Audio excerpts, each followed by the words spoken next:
तो हेलो साथियों, नमस्कार। मेरा नाम इश्तियाक। आज आपके सामने फिर एक नए टॉपिक के साथ आया हूं, जो कि इस टॉपिक का नाम है अगर ईरान और इजराइल अगर युद्ध होता है ना, तीसरा विश्व युद्ध अगर होता है। तो हमने तीसरा विश्व युद्ध क्यों बोला, क्योंकि हमने जो इससे पहले वाला टॉपिक जो बताया है, इस टॉपिक में हमने लिखा मतलब एक डाटा के अनुसार से बताया था कि कौन से देश किसके साथ हो सकते हैं। ठीक है, तो अभी हम लोग इस टॉपिक और इस सेशन के माध्यम से समझेंगे कि अगर ईरान और इजराइल से युद्ध होता है तो फिर इसमें नुकसान कितना होगा, नुकसान क्या क्या है और क्या क्या चीज़ के दाम बढ़ने वाले हैं, है ना।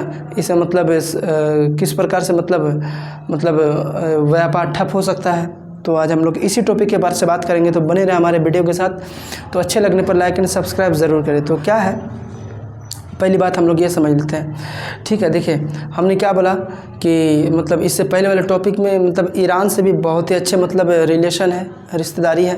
उसके बाद फिर इजराइल से भी अच्छी रिश्तेदारी है, क्योंकि देखना क्योंकि कुछ दिन पहले मतलब एक मामला दिखा गया था चाबहार मामले में, किस प्रकार से मतलब भारत उनका मतलब समर्थन देता है। ठीक है, और मतलब डील भी करता है, ये हम तो उतना नहीं मालूम है। तो देखिए कैसा है कि ईरान और इजराइल अगर युद्ध हुआ तो इसमें पहली बात कि ये जो हम एक टॉपिक के माध्यम से चल रहे हैं, एक जो लाल सागर ऐसा नाम है। ठीक है, देखिए लाल सागर, जो कि अगर खाड़ी के देश से कुछ भी अगर मंगाया जाता है ना, अगर खाड़ी के देश से अगर कुछ भी मंगाया जाता है तो वह रास्ता का नाम है लाल सागर। ठीक है, तो इसी लाल सागर के माध्यम से आता है, जो भी कुछ आता है मतलब लाल सागर के माध्यम से आता है। ठीक है, तो उसी लाल सागर में देखिए कुछ ऐसे देश हैं जो कि मतलब वहाँ पे मतलब बसे हुए हैं, जो कि उसका आने का रास्ता है। पहला चीज़ है लाल सागर जो है ना, मतलब देखिए मिस्र है, सूडान है, इरिट्रिया है, जिबूली है, सऊदी अरब है और यमन है। अब देखिए यमन, जिसमें हुती विद्रोही कहा जाता है। ठीक है, मतलब वही लाल सागर के माध्यम से आता है। कोई भी सामान, कच्चा तेल हो, कोई भी मतलब अगर ये सऊदी अरब से कोई माल लाना हो या फिर ईरान से कोई माल लाना हो, है ना, मिस्र से कोई मतलब सामान लाना हो, तो किसके द्वारा से आता है, यमन के द्वारा से। ठीक है, ये लाल सागर के माध्यम से। तो सबसे पहली बात, अगर ईरान और इजराइल से अगर युद्ध होता है तो कैसा है कि मतलब लाल सागर से अगर आएगा तो अब कैसा है कि मतलब अगर जो भी सामान हफ्ते में पहुंचने का रहेगा वह महीनों में पहुंचेगा, जो 15 दिन में पहुंचने का वह मतलब महीना दिन में पहुंचेगा। तो अब देखिए अब इसमें कैसा है कि पहली बात, अगर ईरान से अगर तेल मंगाया जाता है और अगर हफ्ते के जगह अगर 15 दिन में हफ्ते के जगह में अगर 15 दिन में आता है तो कैसा होगा, लेट होगा आने में। और बिल्कुल जिस प्रकार से वहाँ लेट होगा यहाँ भी बिल्कुल उसका रेट बढ़ेंगे, है ना। अब देखिए भारत में तो कोई ऐसा स्टॉक है कि ना, मतलब बहुत सारा तेल स्टॉक कर लिए, अगर महीना दिन नहीं भी आया तो नहीं चलेगा। तो देखिए, तो इसीलिए अगर ईरान और इजराइल से युद्ध होता है तो सबसे पहली चीज़ कि कच्चा तेल, जो पेट्रोल हो गया, डीजल हो गया और भी बहुत सारे कुछ तेलें हैं, बहुत सारे कुछ ऐसे मतलब जो कुछ सामान है, वस्तु हैं, जो कि मतलब उनका रेट बढ़ सकता है, ये दोनों के युद्ध के कारण से। ठीक है, देखिए अगर इजराइल ईरान पर हमला करता है तो संभव है कि वह तेल के खदानों पर या उनके मिसाइल सिस्टम पर हमला कर सकता है। अब देखिए जिस प्रकार से जब लगभग 1 साल पहले गाज़ा ने, है ना, पैलेस्टाइन ने इजराइल पर हमला किया था, तो जस्ट उसके मतलब बाद में मतलब फिर इजराइल ऐसे तरीके से हमला करता है कि वह मतलब उसके सैन्य अड्डे ठिकानों पर, जैसे मतलब कहीं अगर उनका बारूद रखा हुआ हो या बम रखा हुआ हो, वहीं पर मतलब हमला करता है। और दूसरी बात, वह हॉस्पिटल में हमला करता है। मतलब ऐसा तरीके से हमला करो ताकि मतलब उनका पहले रास्ता बंद करो, उनको पहले घेरो, उसके बाद उसके ऊपर वार करो। तो उसी प्रकार से अगर पहले देखिए ईरान ने, है ना, 1 अक्टूबर की मतलब 1 अक्टूबर भारतीय समय के अनुसार, है ना, समय के अनुसार से मतलब कैसा है, भारत ने 10 बजे सुबह 10 बजे किसके ऊपर, ईरान ने इजराइल के ऊपर हमला कर दिया था।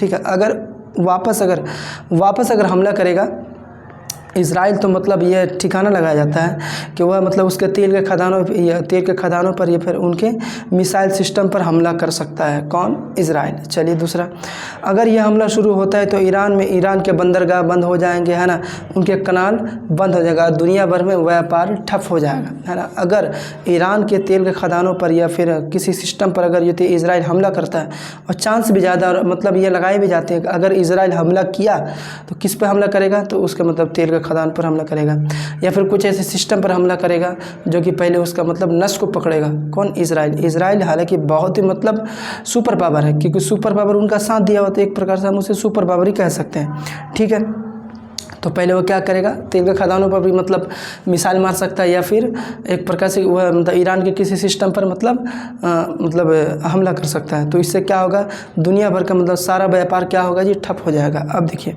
अब कैसा है, देखिए आयात निर्यात का मतलब जो आयात और मतलब आने जाने का जो सामान है ना, वह कंटेनर जो हफ्ते भर में पहुँचता, जो हमने बताया जो हफ्ते भर में पहुँचता था, वह फिर महीने भर में पहुँचेगा। ठीक है, यह फिर एक अलग प्रकार की तबाही होगी। अगर ईरान और इजराइल से युद्ध होता है तो एक अलग प्रकार की तबाही होगी, जिस प्रकार से कोरोना के टाइम पे सब कुछ ठप हो गया था।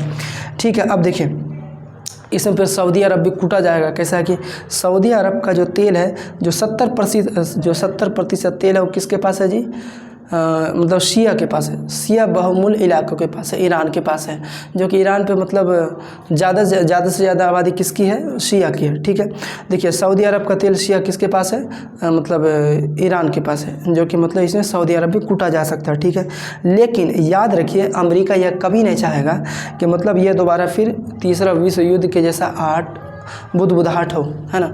ये मतलब अमेरिका यह कभी नहीं चाहेगा कि एक प्रकार से मतलब तीसरा विश्व युद्ध हो। ठीक है, कभी नहीं चाहेगा। क्यों? क्योंकि देखिए, क्योंकि अमेरिका ने अफ़गानिस्तान और इराक, है ना, लंबे समय तक युद्ध लड़ा। क्योंकि देखिए अमेरिका क्यों नहीं चाहेगा, अमेरिका इसलिए नहीं चाहेगा क्योंकि अफ़गानिस्तान और इराक में क्या हुआ था, लंबे समय तक युद्ध चला था। ठीक है, अमेरिका से, है ना, उसके बाद फिर अफ़गानिस्तान से भी चला था, और उसके बाद फिर इराक से भी चला था। फिर लास्ट में उसका हाथ में क्या है, लेकिन हाथ क्या है, जिस तालिबान को मिटाने चला था उसे सत्ता सौंप कर फिर चलाया।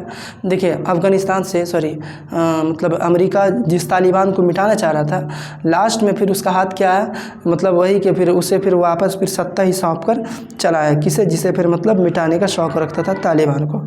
ठीक है, और अपने साजो और फिर अपना मतलब जो भी सामान था सब कुछ सामान को वह छोड़कर भाग कर चला है। ठीक है, इसलिए शायद अमेरिका यह कभी नहीं चाहेगा कि वह ईरान से युद्ध लड़े, लेकिन जब ईरान से युद्ध होगा तो अमेरिका को लंबे समय तक के लिए घेर लेगा। अब देखिए ईरान एक ऐसा कूटनीति वाला देश है ना, जो कि मतलब धीरे धीरे न लेकिन लंबे समय तक युद्ध मतलब चलता रहेगा। वो भी एक बहुत ही पावर वाला देश है, जो कि इमरान को अमेरिका को एक प्रकार से एक लंबे समय तक, है ना, एक लंबे समय तक मतलब युद्ध में घिसेगा। कौन? ईरान। ठीक है, देखिए क्योंकि हमने जो मतलब इससे थोड़ी देर पहले जो इससे पहले जो वीडियो बनाया है, इस वीडियो में हमने क्या बताया था कि चीन और रूस मतलब किसके साथ, ईरान के साइड में, क्योंकि ये दोनों का अगर उनके मतलब दाएं बाएं हाथ में अगर हाथ होगा ईरान का, तो फिर मतलब वो तो लंबा खींचेगा। जिस प्रकार से हालांकि यूक्रेन और रूस में जो चल रहा है, यूक्रेन एक छोटा सा देश है लेकिन रूस बहुत बड़ा देश है। रूस अभी तक ख़त्म क्यों नहीं कर पाया, क्योंकि इसके साथ अमेरिका दिया हुआ है। ठीक है, इसी प्रकार से रूस और चाइना ईरान के साथ देगा तो बहुत ही लंबे समय तक युद्ध चलेगा, और मतलब जिससे मतलब बहुत कुछ का मतलब जिस प्रकार से अभी देखिए महंगाई का दौर है, इससे भी और फिर बढ़ने वाला होगा। समझ में आया? चलिए अब आगे समझते हैं। रिपोर्ट्स के मुताबिक ईरान ऊर्जा प्रतिष्ठानों पर अगर इजराइल हमला करता है तो कच्चे तेल के दामों पर इजाफा हो सकता है। वहीं यह संभावना यह है कि हफ्तों का सामान महीनों भर में आ सकता है, जो हम बता चुके हैं। ठीक है, अब देखिए हमने जो ईरान के बारे से बताया, क्योंकि जो ईरान के बारे से क्या बताया कि मतलब लाल सागर होते हुए अगर कुछ मतलब ईरान से अगर कोई कच्चा तेल अगर मतलब मंगाता है या फिर कुछ और वस्तु मंगाता है तो किस रास्ते से जाएगा, लाल सागर होते हुए, जो कि लाल सागर में हूती भी है, अरब भी है, इरिट्रिया है, सूडान है ना, और भी मतलब देश है। ठीक है, ये मतलब अब मान लीजिए वहाँ अगर युद्ध चले तो वहाँ तो फिर मतलब कोई भी सामान को रोकेगा, वहाँ मतलब चेक करेगा, है ना, जो कि हफ्तों का सामान महीनों भर में आएगा, और उसी प्रकार से एक प्रकार से मतलब रेट बढ़ेगा। ठीक है, चलिए अब भारत और हमने बात किया ईरान के बारे से, अब करेंगे भारत और इजराइल के बारे से। ठीक है, भारत और इजराइल क्या व्यापार कर रहा है। हमने जो ईरान के बारे से समझ लिया कि भारत और ईरान एक प्रकार से अच्छी रिश्तेदारी, अच्छे रिलेशन है, जो कि कच्चे तेल का मतलब डील करता है। ठीक है, चलिए अब आगे समझते हैं। भारत और इजराइल के बीच 1992 में रासायनिक संबंध है। दोनों देश के बीच 2022 से लेकर 2023 में व्यापार 10.7 अरब डॉलर तक पहुंच गया था। अब कैसा है, हमने ईरान के बारे से बात किया, अब इजराइल के बारे से बात करते हैं। भारत और इजराइल का व्यापार। ठीक है, देखिए हमने क्या बोला, 1992 से लेकर अब तक, है ना, मतलब देशों के बीच 2022 से लेकर 2023 में व्यापार 10.7 अरब डॉलर तक पहुंच गया था। ठीक है, भारत से इजराइल में बेचे जाने वाले सामान, मतलब अब हमने क्या बोला था, ईरान से सामान लाया जाता है क्या क्या, कच्चा तेल, है ना, और भी बहुत सारे सामान।